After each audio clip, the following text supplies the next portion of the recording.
Je triais les affaires de mon père dans le grenier lorsque je suis tombé sur une vieille boîte en fer. À l'intérieur, il y avait des lettres jaunies, des coupures de journaux et une photo. Sur cette photo, mon père souriait, tenant par la main une petite fille aux yeux clairs et aux cheveux bruns.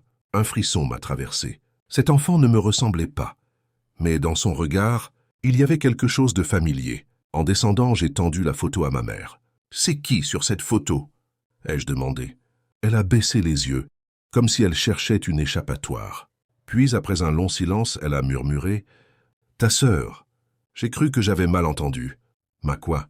Elle m'a expliqué que, bien avant ma naissance, mon père avait eu une fille avec une autre femme, une relation qu'il n'avait jamais vraiment assumée, mais dont il n'avait pas pu couper totalement les liens. Il voyait cet enfant en secret, quelquefois par an, prétextant des voyages d'affaires. « Pourquoi tu ne me l'as jamais dit ?»« Ton père voulait te protéger. Il avait peur que tu le juges, que tu le détestes. Je me suis senti trahi. Toute ma vie, j'avais cru être fille unique.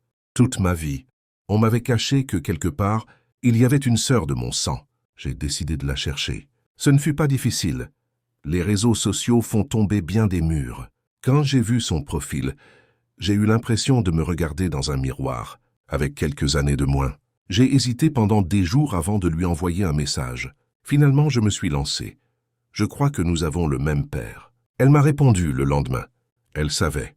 Mon père lui avait parlé de moi, mais elle n'avait jamais osé me contacter. Elle vivait à seulement 2 heures de route. Nous nous sommes donné rendez-vous dans un café. Quand je l'ai vue entrer, mon cœur s'est serré. C'était elle, ma sœur, mon propre sang.